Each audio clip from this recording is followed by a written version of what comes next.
This is me 1600 days ago. New player reacts to every Genshin Impact trailer. The day that I fell in love with the game. And quite honestly, the day that changed my entire life. On October the 23rd, 2021, I got sent a playlist of Genshin Impact character trailers and demos, and my plan was to watch them one by one and upload different videos about them like I had for the Tales of series in the past. But I had to change a plan when I watched like 2 or 3 and I just got absolutely hooked on them. So I decided to make one 2-hour-long video reacting to every single one. I can't think of an accurate word to describe how I felt at the time except for in awe, and it was a magical experience. The amount of love I got shown on that video within such a short time span blew me away. And I felt incredibly lucky. I then went on to watch all of the character miscellany videos, the Teyvat chapter storyline preview, which, if any of y'all remember, was one of the coolest videos Genshin had released even when I started playing. And then finally, on October the 29th, 2021, I decided to play Genshin Impact for the first time. That opening cinematic, I remember, it was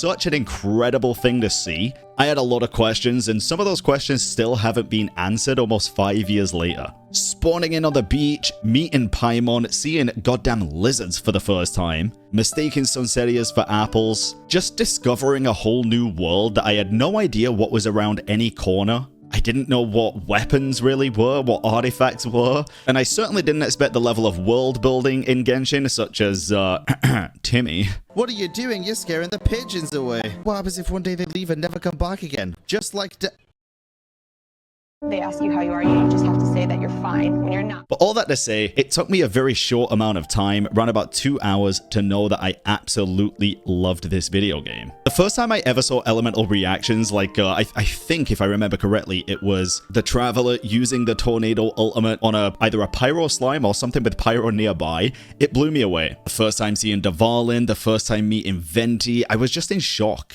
At the time, I remember thinking, all of this in a free-to-play game? The fact that you can have so many of these different characters and switch between them. But obviously, the free-to-play streak didn't last too long. This might be news for a lot of people, but during one of my first ever live streams for Genshin, one of my moderators, called Pennywise, ended up topping me up $100. I was planning on being free-to-play for as long as possible, because back then, I had negative money in my bank account. But on October 31st, 2021, I did do my first pulls with the hopes of getting Tartaglia. I thought he looked super cool at the time, and after seeing his fighting style and things like the collective miscellanies, I did really want him. However, fate had something different in mind.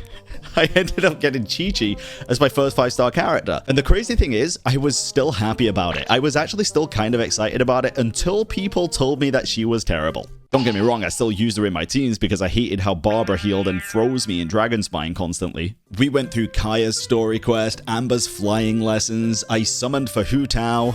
No, Sean!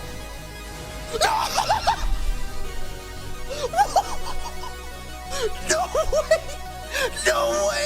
And we even watched Maxor videos. All of this is over 4 years ago, and it is such a nice trip down memory lane. It's memories that I never want to let go of. One of my personal favorite videos that I've ever uploaded on this channel was actually the new player versus Dragonspine video, because it's the first time I met the Boar King, and everybody loved the reaction to that. I remember there's viewers even to this day, such as Nova in my Twitch chat, who still comes in every single stream and talks after 4 years of watching me endlessly, that found me through those clips. Dragonspine was always one of my favorite places in Genshin Impact, from the OSTs that you hear during that time, to traversing it, whether on your own or with a group of people. When you just start the game, you're not as strong as, for example, now. You don't have all the characters. You actually struggle to get through Dragonspine, and it was such a fun experience. I died more times than I think I've ever died in Genshin, but a lot of my really fond memories always tie back to Dragonspine. But speaking of fond memories, let's leave Mondstadt behind for a second and get on to Liyue. I started Liyue on November the 21st, 2021, and I will always remember that first view on the road from Mondstadt to Liyue where you go see the beautiful lighting. I just remember thinking, is this the same game? Going from the old Germanic vibes of Mondstadt to getting to see this beautiful Chinese-inspired city, it hits so different. Liyue is where we finally meet Zhongli, and boy, he did not disappoint during that entire quest line. The Liyue Archon quest gets a lot of hate, at least compared to more recent Archon quests. However, I really enjoyed the ending of Liyue's Archon quest a lot more than a lot of other nations, to be honest. I thought it was really cool, it was incredibly cinematic, and everybody came together for one joint effort to just do some crazy stuff. I mean, compared to Mondstadt, which all in all it was the prologue, we were launching entire buildings at big sea creatures and getting empowered by this insane golden light to basically take down a Leviathan. But what a lot of people tend to kind of look over when it comes to Liyue is that during this time is actually when the We Will Be Reunited quest was, and this was likely the turning point in Genshin Impact for me. We Will Be Reunited set this game apart from a lot of other games that I was playing at the time. And this is when I truly just locked into Genshin. After the We Will Be Reunited quest, it was when I really decided to start taking this very, very seriously. And it was after that quest that I thought, I can never leave this game. I got hooked on the lore, I got hooked on the story, and after that point, I never stopped digging deeper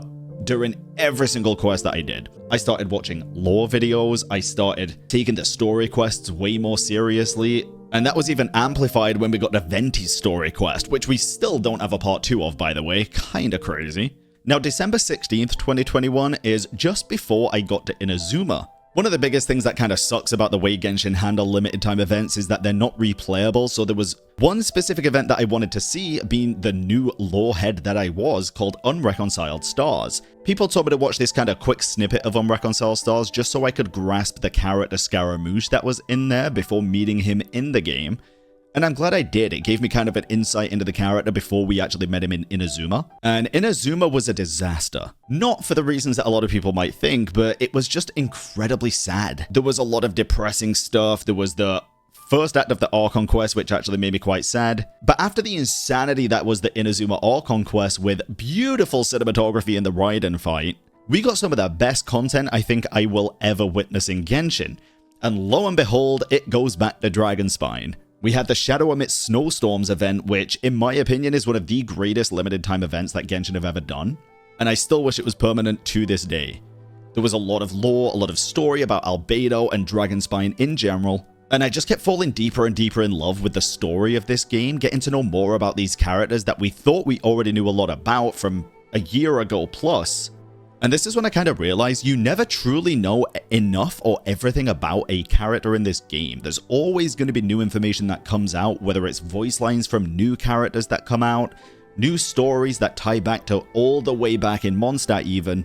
It really is just one of the many reasons why I fell in love with Genshin and why I still continue it to this day. Now, I was fortunate enough to play the game when Zhongli's story quest Act 1 and 2 were already out, so I did both of them back to back, and I have a bit of a hot take here, but Act 1 was a lot better than Act 2 for me because of the amount of really cool lore. Not that there wasn't cool lore in Act 2, but I felt like it was definitely more centered around Agedahora's boss rather than the lore, at least at the time. Looking back on it now, they were both incredibly good quests, but Story Quest 1, finding out about the Salt God and what happens with God remains and when a god dies, I felt like that set things up a lot for the future, and I was not wrong. Even looking at, Baiju's story quest, which we'll get onto in a little while, and the main game right now, there's a lot of information that ties back to Zhongli's story quest Act 1. And when we stood with him at the edge of the cliff afterwards, him talking about the fact that the Traveler is the witness, which has developed a lot of theories over the years, even some that are just coming to fruition today. Now, let me briefly talk about the music of Genshin Impact, because on January the 4th, 2022, I actually saw my first ever Genshin concert.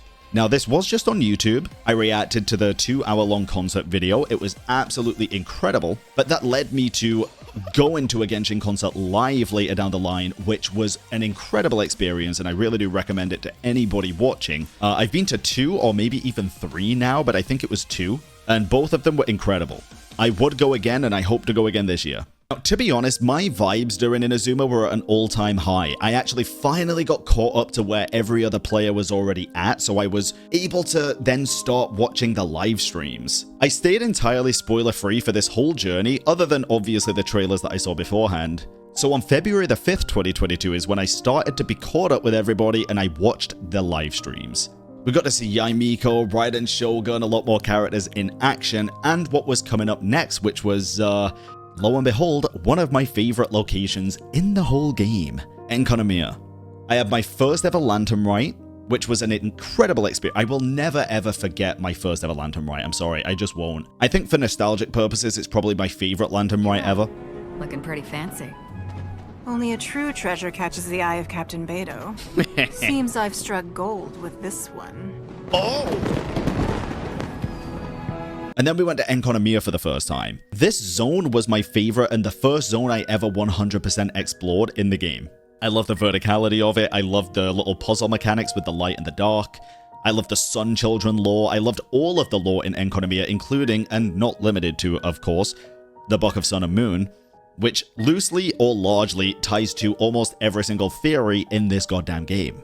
Since I was caught up with the entire game at this point and everybody was kind of waiting on the same stuff, I started to have a lot more current discussions with the entire Genshin community, especially on Twitter and other platforms, which honestly kind of tainted my view on a lot of things back then. On February 13th, 2022, I made a video called The Genshin Impact Community, and I was just basically going through it there saying we need a bit more positivity in the space, because I was seeing a lot of negativity, and a lot of it seemed like forced negativity. And I'm going to touch on this topic a little bit more quite a bit later in the video, because I actually partook in this myself, and it's one of my biggest regrets. Now, because I was caught up with Genshin at this point, this was actually my first time experiencing the 6-week patch cycle, because I had a ton of content to play before Inazuma, and now I was waiting on the new patches with everybody else. Now, this was a good and a bad thing, because number one, it allowed me to play other games. I actually played Elden Ring on the channel, and started playing some Honkai Impact 3rd and other games like that. But it was mildly frustrating, because I was used to playing MMOs at the time. I just got off of Final Fantasy XIV with over 1,000 hours in that game, and waiting for new content in those kind of games took years. Usually it'd be like maybe 6 months in, you'd get a pretty decent sized patch, but then it'd usually be every single year that you'd get the big patch. So waiting 6 weeks felt like such a short amount of time. Seeing everybody be so pissed that it was taking 6 weeks for a whole story to come out and new characters, I was kind of baffled by this. 6 weeks is a really short time for the level of story that these games offer, whether it's, you know, Genshin or other gacha games. And I've personally just never understood the whole hate between, like, filler patches and such, as long as they're not constant. And we did have a few during Inazuma towards the end, I think. Even with quests like your land story quest, a lot of people, that was very much a hit or miss with. I liked the end of it because we got some Fatui Harbinger lore, but it was very minor. But again, this is where I started getting into theories. Because I was fully caught up with the game now, I started reacting to theorists like Island XD and Ashikai. You know, Genshin secrets and who is Paimon. There's no fucking shot Paimon was a fucking Sealy, dude. And I even started doing random stuff like introducing my dad to Genshin Impact, getting him to react to the characters. If you want more videos like that, by the way, my mum is interested in doing that. It's just kind of hard to get to her because now I'm in the Netherlands and she's in the UK. But next time time's aligned, let me know if you want to see that. I think it could be really fun. Now, I started taking Genshin content incredibly seriously during the end of Inazuma when we got things like the Iridori Festival. I say what I mean what I say, might sound mean, but I say it anyway kind of guy. And I say... And when I say seriously, I just started to have fun with it. You can probably tell by the thumbnails, Klee in the back with laser eyes and me and Ether running away. Me and Ether drinking at a bar, him having an allergic reaction. All of these thumbnails, I just started to have a ton of fun with, and even for videos that I'd never usually upload, I just decided I'm gonna do it. And looking back at that now, you'll seem to enjoy that quite a bit. It was just me having fun with the game, even in things that I wouldn't usually make content on, like taking Klee out to kill bosses with a bunch of Klees. I played with Albsters back in the day, taking on every world boss that we could find. And on another big turn of events on May the 2nd, 2022 is when I watched my first Genshin fan songs. Or even just fan-made content in general, I'm pretty sure. This was incredible because it really showed me the creativity of the Genshin community outside of the game, and it led to things like the series that you see even now. Best videos, they're all basically Genshin fan-made content. And it's my absolute pleasure to be able to put a spotlight on those kind of videos for you all to see and for me to enjoy as well. Dude, at the same time, this was literally the time of the Ayaka incident, the time when we had like a 270-day Ayaka banner. That was crazy. I kind of forgot about that. Now, after about 2 months without updates, we actually got a banger. We got the Chasm 2.7 Archon Quest finale, basically, with Zhao, Yelan, Ito, Kuki. You know, you basically go down to the Chasm. Absolute banger, absolutely incredible. And then, dude, one of the funniest incidents in the history of Genshin happened. July the 2nd, 2022, the 2.8 live stream. The Hazel incident. If y'all were here back then, bro, you remember this. If not, just watch this clip. Maybe I could offer you a bit of knowledge, and in return, you can tell me your story. How about it? Uh-huh. Oh my god! No way! You fucking trolls, I hate you. People were so mad, but most people just found it really funny.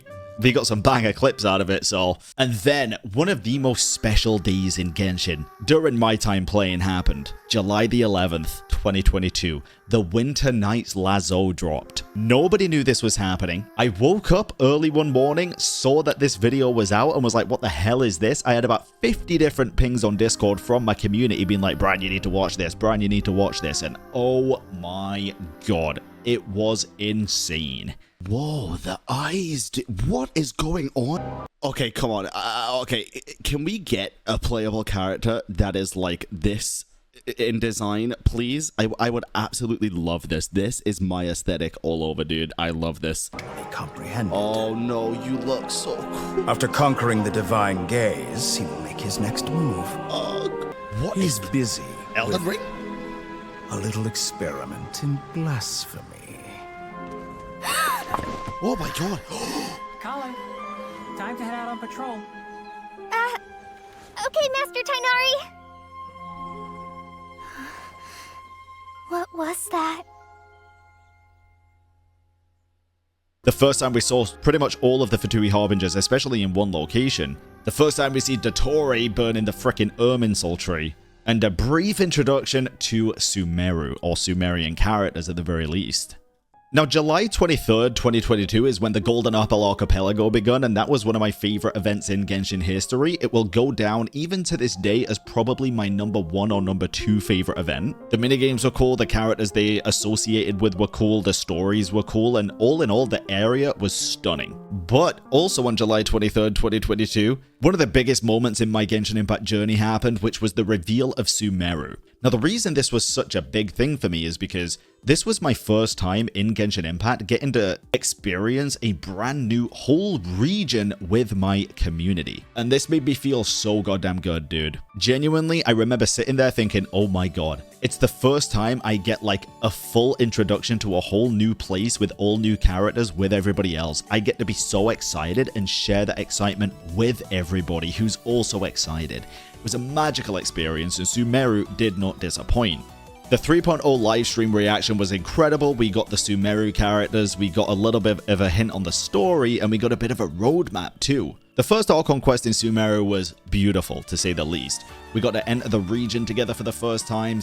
After unlocking that statue of the Seven, get to see the beautiful nation in its fullest, almost, minus the desert, I guess. And we got to see the Irminsul and get some Irminsul lore, which again, a lot of stuff in Genshin does tie back to this day. It's a foundation of Genshin Impact. Then we got the Sub-Zero's Festival, which again introduced the idea of samsaras and repetitive cycles and even bubble worlds.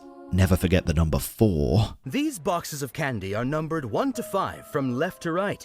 Which one do you want? 1.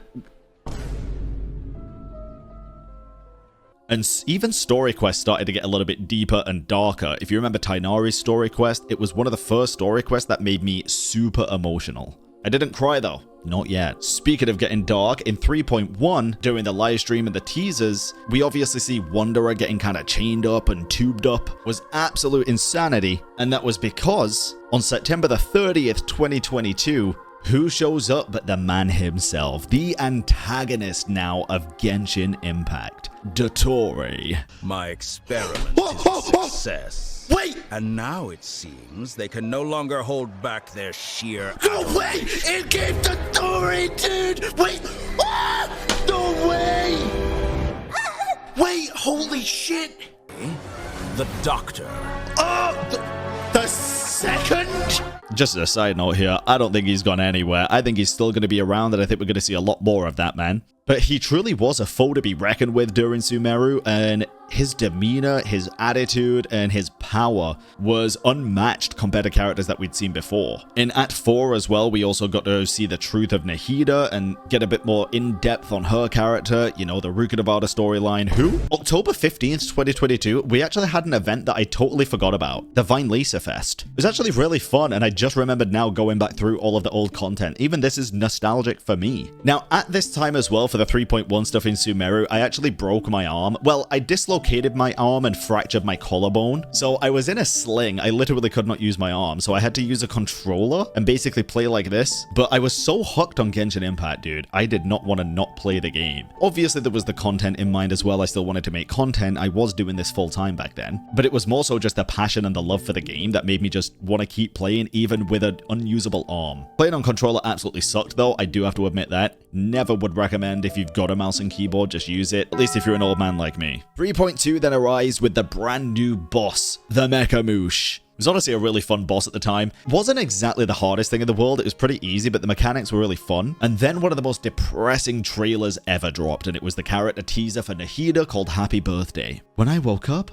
I was riding in a flower carriage. And funnily enough, this actually marked my 1-year anniversary of Genshin roundabout. Everything that we just discussed was in 1 year of me starting Genshin Impact. That is crazy, but obviously things slowed down after then because I didn't have an abundance of content to catch up to at least. Sumeru itself was genuinely a beautiful experience. I loved it. The music was stellar. The combat was cool. Everything about it was really, really good. All the way up until the very end. Except maybe Nilou's story quest. I'm sorry, Nilou lovers. Listen, just for me, Nilou's story quest did not hit home at all. And they even added the TCG back then as well, which honestly I liked for quite a while, but it fell short pretty quickly for me after like maybe 6 months. And then 2023 begins with an absolute banger because on January the 6th, 3.4 livestream happened and we got to see Lantern Rite, we got to see Alhaitham, and the desert for Sumeru. A lot of stuff was happening at this point. Alhaitham's quest was amazing. That Lantern Rite as well was genuinely really, really good.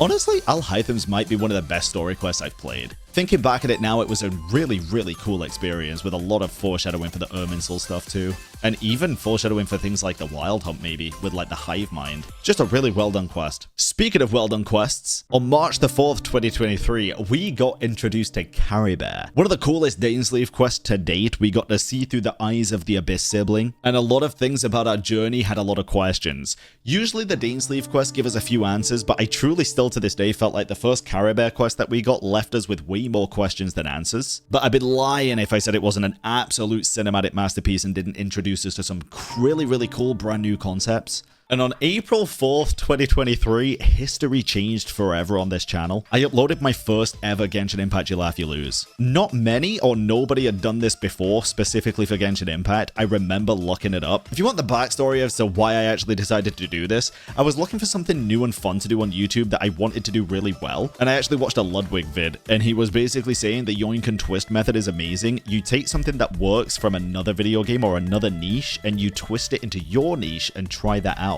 So I did it, and it was incredibly successful. I mean, my first You Laugh You Lose has over 1 million views now, which is crazy. This is an envy clip. My apology. If you can't No. No. All right. It's always the other person's fault, you know? My apology. Yes. Isn't it a bitch? Oh. I brought Whoa!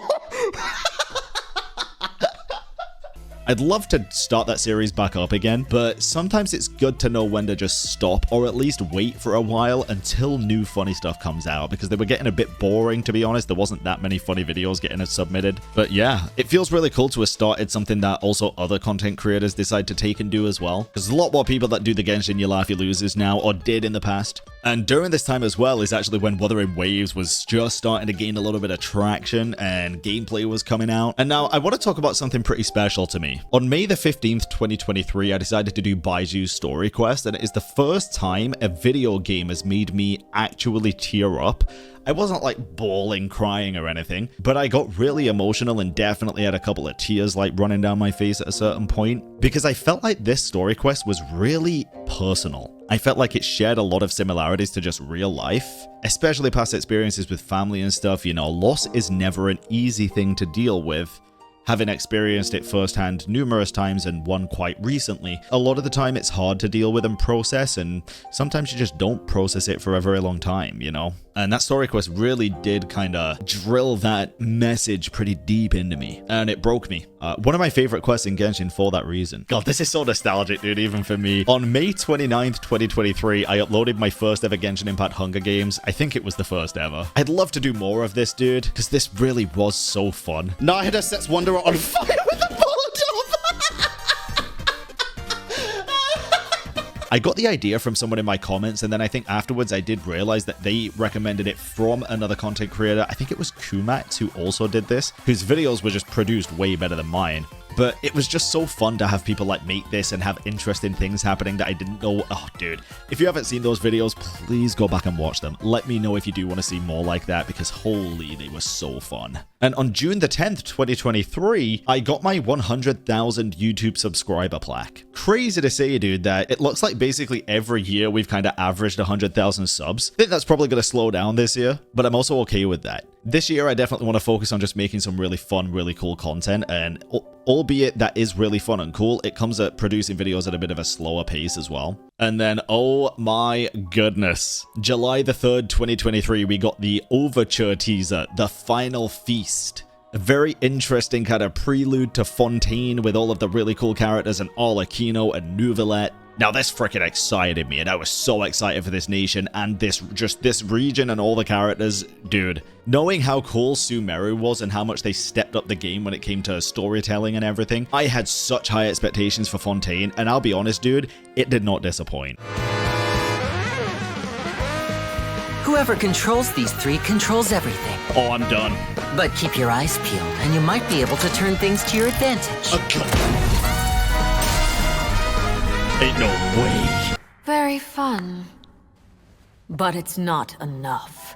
We said goodbye to Sumeru, and we said hello to the Nation of Judgment. Fontaine's first ever Archon quest was incredible. We got to meet Farina, we got to meet a ton of other characters, and it really set the tone and the pace of this nation as a whole. What it was all about, what they stood for, how the people respected the Archon or lack thereof. And it took an incredibly emotional turn with the second act. We had some of the most fun content during this time. We got the Strongbox for artifacts. That was only added in Fontaine, which is crazy. I want this to end off at 23 flat defense and maybe 10% ER.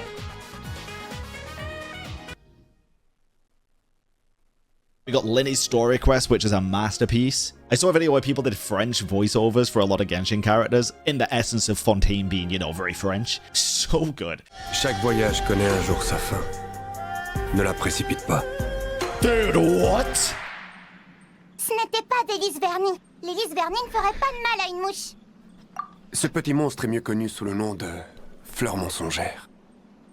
That voice comes out of you? C'est étrange. I'm gonna blow a lot of y'all's minds right now. You'll know Mujin, right? The content creator that is humongous on YouTube, who makes a lot of videos about news and drama and everything like that. Bro actually got his big start previous to that, I think doing anime stuff, but then Genshin Impact content, and he made videos about the interactive map. September the 9th, 2023 is the day that I saw this for the first time, and it was amazing. Bro made such good content even back then. We got the freaking pointing guy everywhere, looking at the, like, Scuba Steve, whatever his name was, pointing at the freaking oculi. I really felt like Fontaine was one of the best things to happen at Genshin at this point, dude. It was really, really good.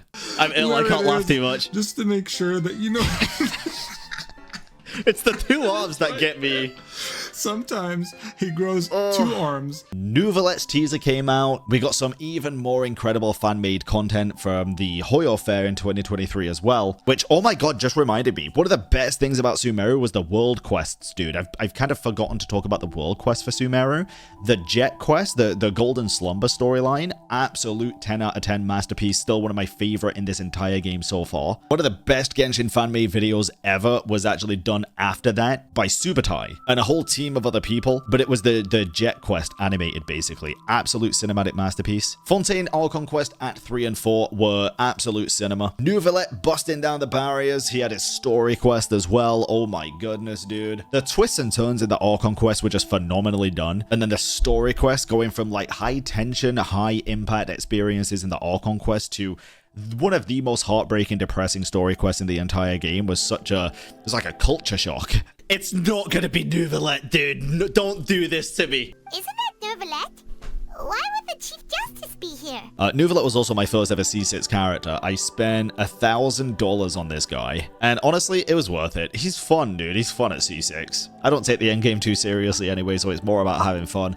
Would I do it again if I started over? I probably wouldn't spend it all, to be honest. Dude, just before this as well, September the 11th, 2023, is actually when we started the Best Videos series. That's still ongoing to this day because although it doesn't perform as well in terms of views, it's still incredible to be able to share other people's like fan-made work that might not see the light of day too much or might not get the exposure that it deserves out there in front of your guys' eyes. I don't think I'll ever stop making that series for that reason alone. There's so many amazing fan works and pieces of art and everything that are involved in that creative process that really deserve a lot more love and attention. And if I can kind of be a catalyst to that video getting some more love and attention, then I'm gonna do that every day of the week. Oh, Jesus Christ. You know, some things you just black out of your mind entirely. October the 27th, 2023 is when... Do you all remember the Genshin and Sonic beef? Oh my god, dude. The Game Awards situation. That was insane. Genshin Impact. Oh no! So many Genshin fans and I guess a few Sonic fans just going at each other's throats endlessly for days upon days, calling each other bots, saying they rigged the Game Award votes for the Players' Voice Awards. It was kind of funny because I think in the end what happened is the Sonic votes were verified as bots and Genshin just has a bajillion players, so they obviously won the goddamn award. God, that was so funny. And then we got some of the best character demos and trailers in the history of Genshin. I still rank it as my, I think, #1 to this day, Farina. Her character demo and trailer were absolutely amazing. One of them was definitely better than the other. I think it was the demo where it shows her like swinging and the Archon's color themes and everything playing at the same time. And the music, oh my goodness, the music. So goddamn good. Oh god, and then on November 13th, 2023, we actually had one of my most controversial videos that I ever made. That's a lie. It was one of my first controversial videos. I uploaded my reaction to Farina's story quest, and I said it made me angry. I didn't like how Paimon and the Traveler kind of treated Farina during this quest at the time, and I also wasn't the biggest fan of it how it showed her getting her vision. I kind of wish they'd give it a bit more oomph and a bit more pizzazz, I guess. But that video, dude, that has 10,000 likes and 780 dislikes. Now, that might not sound like a lot compared to the amount of likes, but it is quite a lot in terms of my like to dislike ratio, at least. So a lot of people didn't like that I didn't like that quest, which I understand. I get it. And it's not that I didn't like the quest, I just didn't like certain things about the quest. I still thought the quest itself was pretty damn good. We then had some incredible content again in the game. Shen Yun's story quests, again giving us kind of a vision of the Traveler and the sibling. Another incredible Lantern Rite experience. And one of the most controversial updates known to man. So obviously Fontaine had pretty much just ended, and the ending to the Archon quest was an absolute cinematic masterpiece. It was beautiful, it was incredible, it was one of my favorite nations to date, if not my favorite nation. I think it still is, to be honest, other than Mondstadt for nostalgia.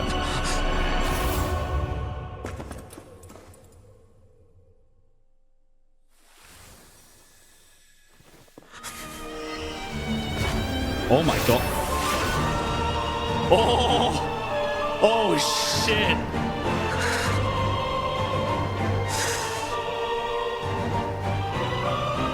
Oh god! I, Judex Nouvellette, hereby declare, people of Fontaine, your sins are forgiven. Let's go! Peak character, dude. Peak Archon quest, peak nation, peak everything. But the 4.5 live stream was kind of crazy, and it was the first time I think I titled one of my live stream reactions something like this, but it was just, this Genshin Impact update is disappointing. And it really was. It was incredibly dry. There wasn't too much going on. There was the Chronicled Wish banner, I think, for the first ever time, which was certainly something.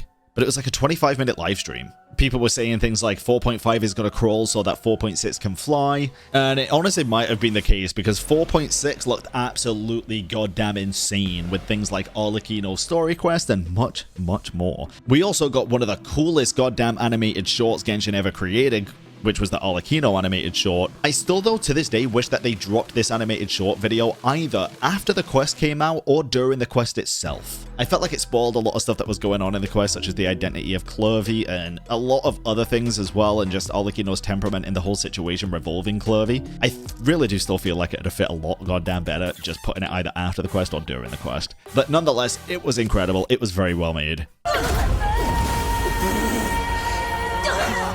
What the fuck?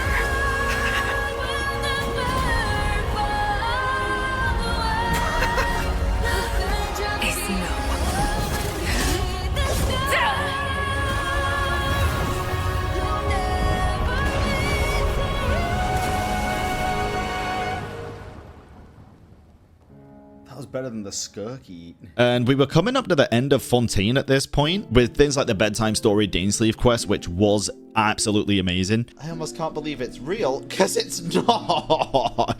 I guess it kind of...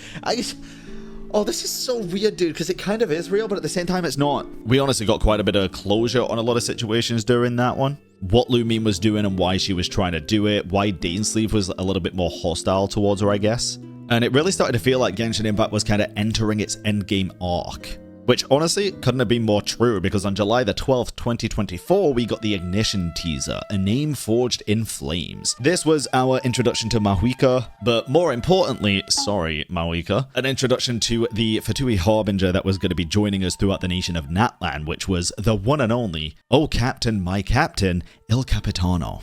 Now, this is where things got a little bit twisted for me. And I'm going to be entirely honest during this experience of Natlan as a whole and how I felt as a player having played for already like 1300 days of Genshin Impact.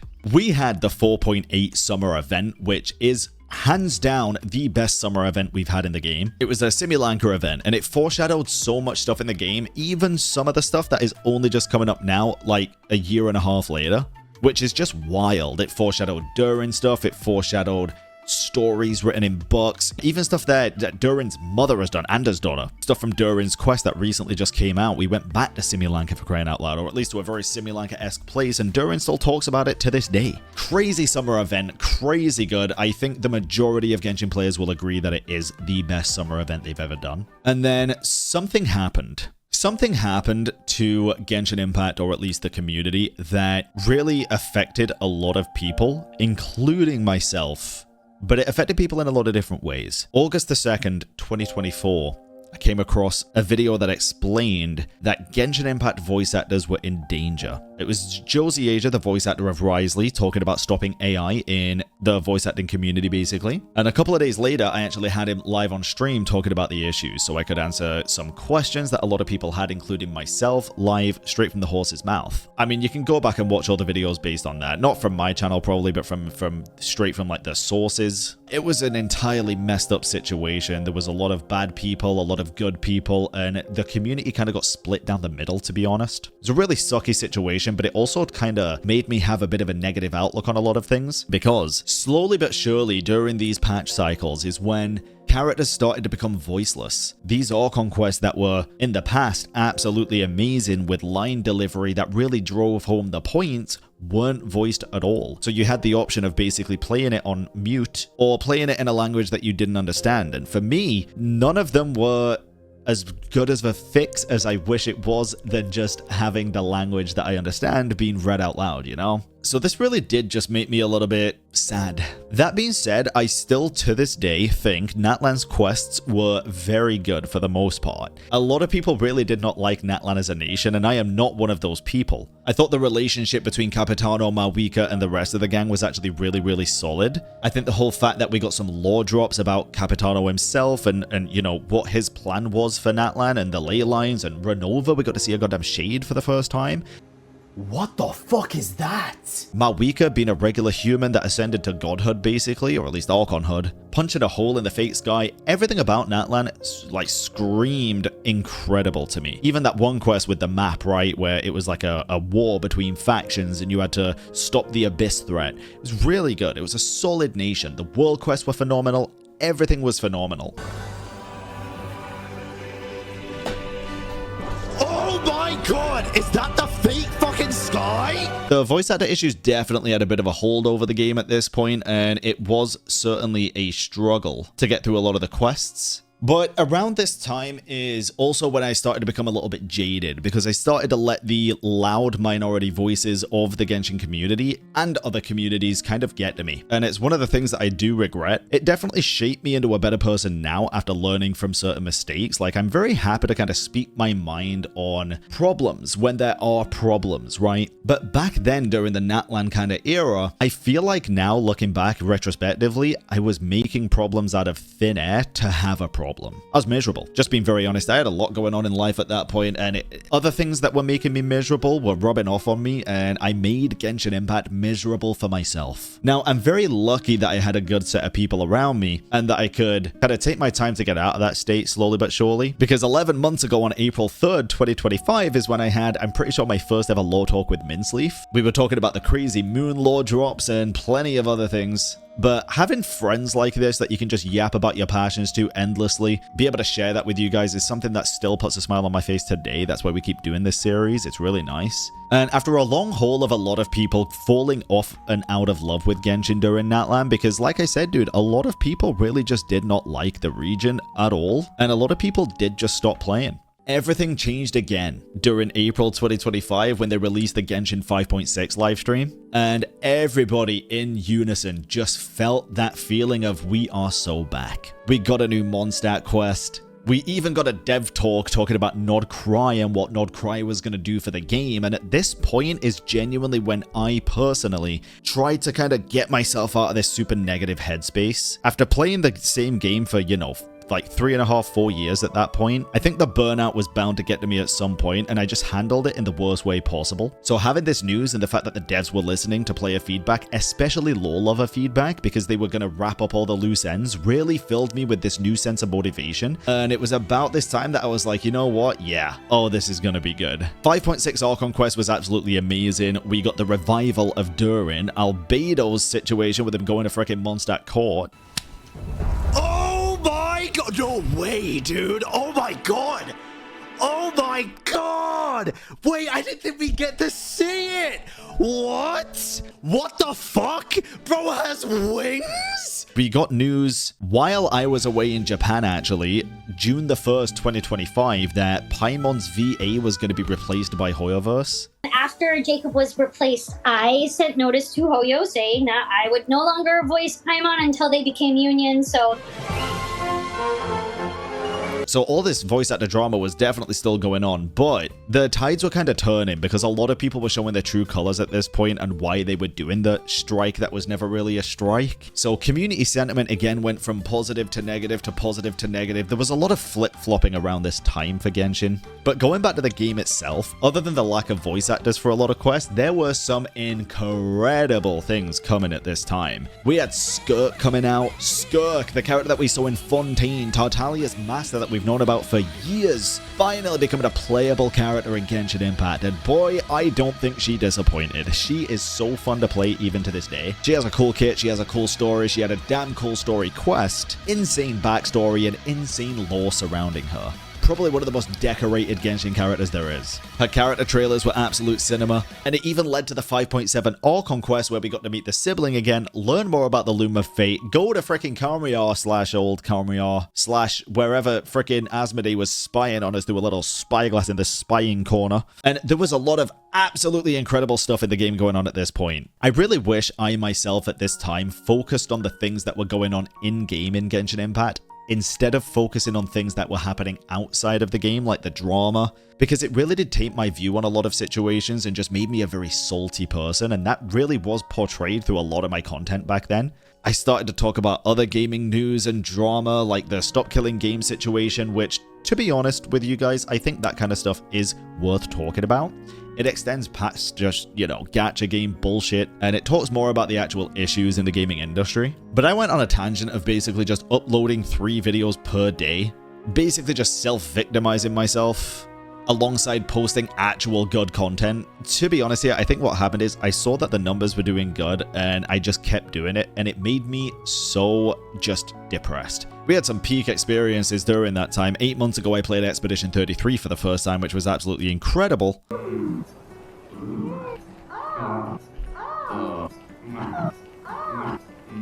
on, you've been listening for too long now.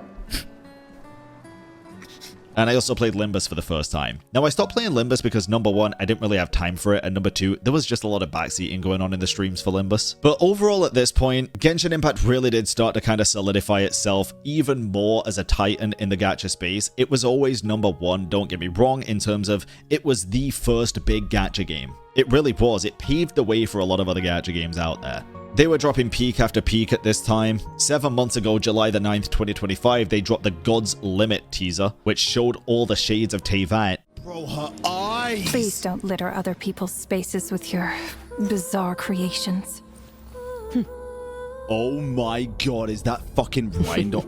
And then about 6 months ago, I realized that I needed to change. I was becoming too jaded. I was making problems out of situations where there were no problems. I was burning myself out even more than I already was. And I wanted to fall back in love with Genshin again, because I truly did kind of fall out of love with the game for a short while. Alongside the voice actor situation and basically the whole space just being filled with negativity, it being kind of hard to avoid, I succumbed to that instead of trying my best to avoid it. Around this time is when we did indeed get some Nodcry information, and I just have to say this. Nodcry has been my #1 Genshin patch, and it's not even close. It revitalized my love for not only Genshin as a whole, but the lore of the game, the story of the game, my friendships surrounding the game. Me and Minceleaf get together on like a bi-weekly basis at this point, maybe every month at bare minimum, to just talk about the Genshin lore. We always message about it, but for videos, we get together like once a month. I'm actually flying to the US in a couple of days here, where we're going to be going in person to film a video like that, which is going to be really fun. But it just filled me with joy. 4 months ago, I made a video called "You Were Right, I'm Sorry," because I had people telling me that I was becoming jaded and I needed a break and I needed to stop being so negative all the time for so long, and I was just ignoring it and self-victimizing. So on this journey over the past 1600 days, I have gone from the highest of highs to the lowest of lows, and now we're getting back on a very good level, I feel like. Nodcry has been absolutely incredible. The first All Conquest in Nodcry was a solid introduction to the nation. We had ChatGPT or Renefa telling us where to go, what to do, and what was around to see. We got introduced to some incredible characters. Llama and Flynn's, I think, were the first two, and then Yehoda, oh my god, Yehoda. She brought so much life to Nodcry. We had some insane character reveals, like one of the 5 sinners, Reria, and of course Columbina, one of the prior Fatui Harbingers, now becoming a goddamn moon maiden. It was insane. Dainsleaf came back, we got to meet Varka, we got to meet frickin' Alice and Nicole of the Hexenzirkel Witches. Durin in his human form was finally out and roaming free.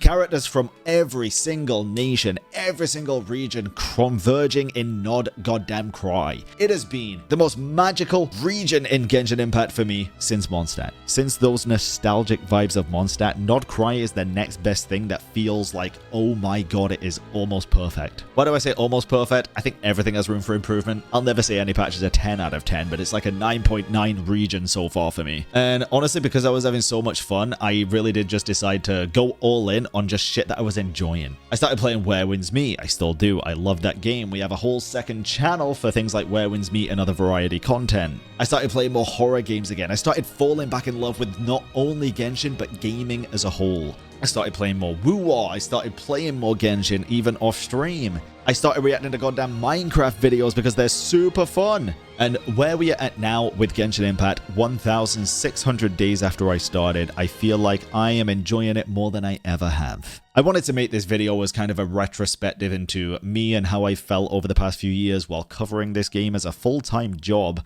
but first and foremost as my favorite hobby in the whole world. I wouldn't be here right now doing what I'm doing without your support, so I want to say a massive thank you to those of you that have stuck with me, whether it's since day one or whether you found me yesterday. It's a magical thing that I get to do this as a job, and a lot of the times when people turn their hobbies into jobs, they do fall down that kind of rabbit hole of just being super hyper negative about things, and it taints that hobby for them forever. And I am so grateful that I got out of that at the right time. Thank you for sticking with me. I don't plan on stopping anytime soon. I am more motivated than ever to making content that you want to see, and not only making myself happy, but making my community proud. That's what I really want to do this year, and going forward in general. So thank you for joining me on this first 1,600 days. Are you here for the next? Because I am. God, I'm fucking excited for it.